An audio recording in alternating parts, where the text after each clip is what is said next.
What's going on, YouTube, and welcome to Goal Line Hockey. It's Kevin Forte. Is this it for the Toronto Maple Leafs? Are they on the precipice of getting swept? Are they going to lose the series? We have a lot to delve into. We're going to take a look at that today. Are the Maple Leafs done?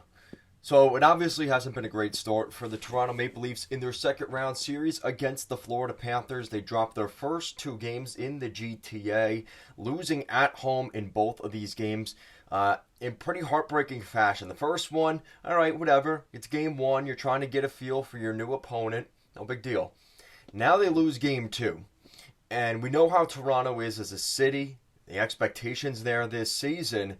You know, the Florida Panthers are proving to be a real thorn in everybody's side there in the Atlantic Division, knocking off the Boston Bruins in the first round. And, you know, this is gut check time. I like to say that, you know, to start third periods for a couple of teams throughout the season. But I think this is real gut check time for the Toronto Maple Leafs. You know, they go in, they beat the Tampa Bay Lightning, they exercise their demons of winning a first round series, but it seems like they thought that was it because, you know, there has been promising points for this Leafs team, you know, through the first two games of this second round. It just isn't a full 60-minute effort, and we're seeing that kind of proving to be an issue because the Florida Panthers just don't go away.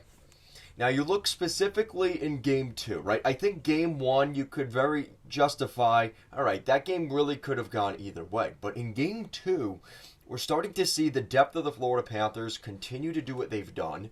The lack of scoring from even the higher-end guys for the Leafs really being an issue. And we're also seeing the goalie battle 1-for-1 between Samsonov and Bobrovsky.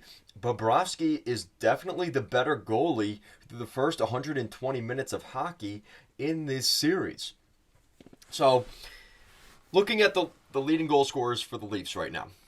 Matthews with 5 goals. Not bad, but again, you'd probably like to see a little bit more production there. John Tavares, Morgan Riley, and Ryan O'Reilly. That is your next group, okay? Now, this is where I have some level of concern. Okay, so Matthews and Tavares are leading the team in goals, but they only have 4 and 5 goals respectively. Again, that's not terrible, but again, you want to see a little bit more from your higher-end guys. And then you're also not getting enough depth scoring. Now, as good as O'Reilly has been in scoring clutch goals like he did in Game 2 and in Game 6 and other games throughout the last two series, he only has 3 goals still. And you also look at Marner and Nylander only having 4 goals combined between the two of them. That's not enough. The Leafs need more from some of those guys. And, you know, as much as I think you have to temper your expectations, Matthew Knies, Michael Bunting only have 1 goal, you know, for each of them. It's not enough. The Leafs aren't getting the depth scoring, and they're not getting enough production from their higher-end guys, and the Panthers are scoring throughout the lineup, and we, you know, kind of have seen that through the first couple games of this series, right? You're seeing even new goal scorers through the Florida Panthers. You know, it's good to see Kerfoot and O'Reilly get on the board, but Anton Lundell getting a goal. Gustav Forsling on the back end getting a goal. Star talent like Barkov. He just got his second goal of the playoffs, but he got a big goal. And that's kind of the difference right now in this series as well. So, you know, right now, you look at specifically Game 2, why there's a level of concern. It's not even that they lost Game 2. It's the way they lost Game 2. Because in the first 10 minutes of this game, it was all Toronto Maple Leafs, right? They were out shooting the Panthers 13-3, up 2-0, goals from O'Reilly and Kerfoot. And you're thinking, all right, this is what we need. We're playing well. We're out shooting them. And then what happens? About 8 minutes to go in the first period. Boom. There's the first goal from Lundell, who has looked quietly very, very good for the Florida Panthers the entirety of the playoffs, but is really starting to put that on display here in the second round, scoring a huge goal for the Panthers, and that gave them the life they needed. You could see it on the bench. The Florida Panthers were dialed in, and they had that confidence. All right, we calmed the storm of the first 10 minutes. We gave up those 2 goals, but it's still a 1-goal game after getting that goal, and it just alleviated some pressure, and then everything kind of followed suit after that. You see Barkov tie the game, and then you see Forsling with some depth scoring on the back end, and there you go. The Florida Panthers hold out. They win that hockey game. They calm a lot of storms in the third period. Bobrovsky played well. They did get a couple lucky bounces, couple shots off the crossbar, off the post, a really freaky shot that kind of went through Bobrovsky's legs. He kind of kicked it into his own net, but it just missed the post.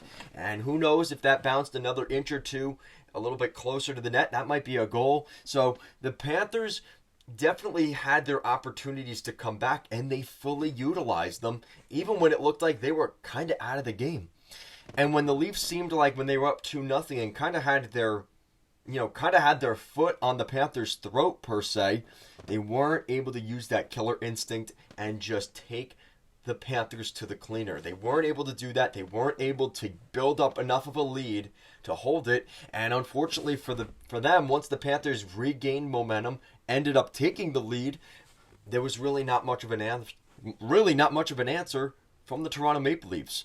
And that's where I think the level of concern is that killer instinct when the game was 2-0, they weren't able to hold out. And that belief for the Panthers really allowed them to come back into this game, and not only come back in this game, but lead the game, take the lead, and hold on to the lead. And that's where a team like the Panthers, where maybe they don't have the skill or the talent that the Maple Leafs have, but because of the Leafs' lack of goal scoring and the belief right now from the Panthers are riding on a high right now. And it kind of looks like even when they do get punched in the face, like they did in the first 10 minutes of this game, they're able to come back from it. And for the Leafs, mid-game, it just seems like, oh, here we go again. We're down in the game, and that mindset gets into their head, and they find themselves now down 2-0 going down to Florida.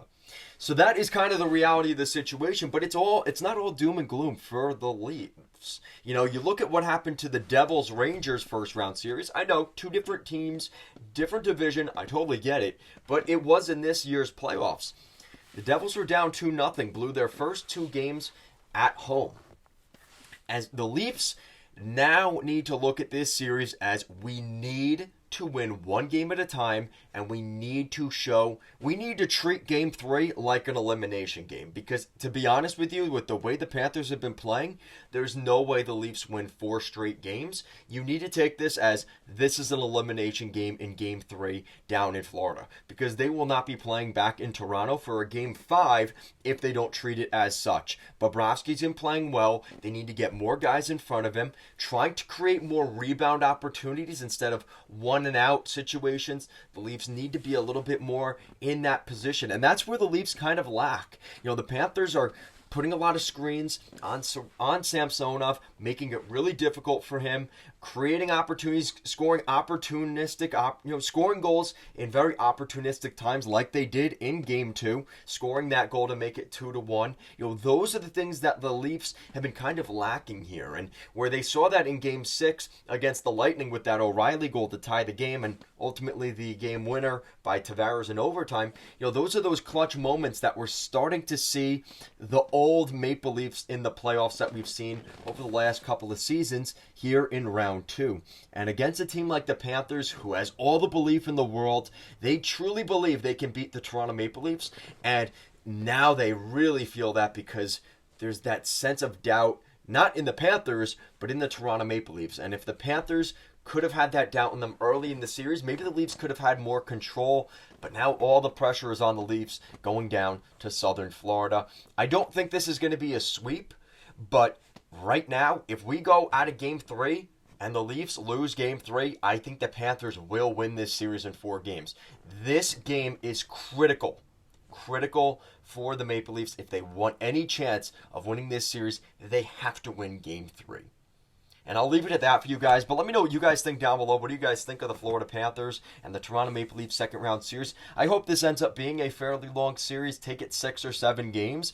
As much as an Islander fan, I'd love to see Tavares get swept. I do want to see a good series. These are two really good hockey teams, talented in different ways. And right now, we're just seeing the Maple Leafs sort of look outclassed despite having the better roster on paper, just getting outclassed by the Florida Panthers. Let me know what you guys think. Thank you so much for watching, and I'll see you again next time. Peace.